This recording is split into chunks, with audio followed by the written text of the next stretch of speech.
Justin, recently, U.S. swimming athlete Anita Alvarez recently drowned while performing in the artistic swimming solo free finals. Many articles said that this isn't the first time it's occurred and that it was due to overexertion. As a medical director and an expert in this field, can you provide any insight?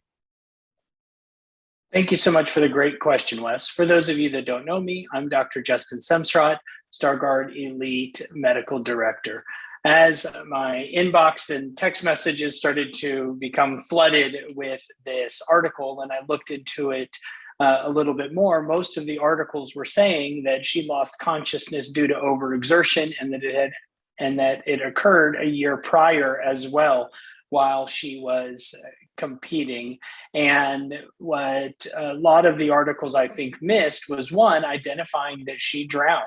She had respiratory impairment from submersion or immersion in liquid.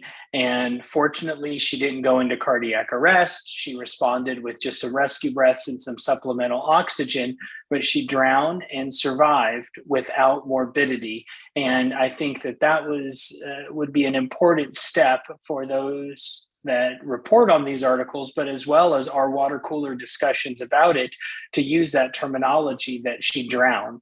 So the real question is, what caused her drowning? And most of the articles said it was overexertion. And if you and I are running and we're jogging and I overexert myself and lose consciousness, then it's either because of a heart problem, some other medical condition, dehydration, or some other medical emergency that caused it. And if it was just exertion that was causing this, then we would see it in all of these other high performance athletes at the Olympic level. But what I think occurred was shallow water blackout. And most of us think of shallow water blackout as somebody who's intentionally hyperventilating, then going underwater to see how long they can hold their breath. As many of you know, our trigger to breathe isn't low oxygen, it's high carbon dioxide in the blood. So if we hyperventilate and lower our carbon dioxide, then we can hold our breath because our carbon dioxide level doesn't rise. But during that time, our level of consciousness is controlled by our oxygen levels. And so our oxygen drops faster than our CO2 rises, and we lose consciousness. But it is frequently seen in elite performance athletes, whether it's Air Force PJs, Navy SEALs, or Olympic swimmers. They are maximally exerting themselves and may be hyperventilating unintentionally, just like I would be hyperventilating if I sprinted around the block right now, and then holding their breath. And they are able to train themselves to that level of overcoming the urge to breathe from the rising CO2, or they've unintentionally hyperventilated during their maximal exertion to drive their CO, and it has driven their CO2 down.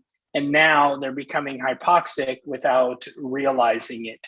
So I would really highlight this case as an example of one, non-fatal drowning, even though it won't wind up in the drowning statistics. That shows how much more common non-fatal drowning is than fatal drowning, but also for shallow water blackout.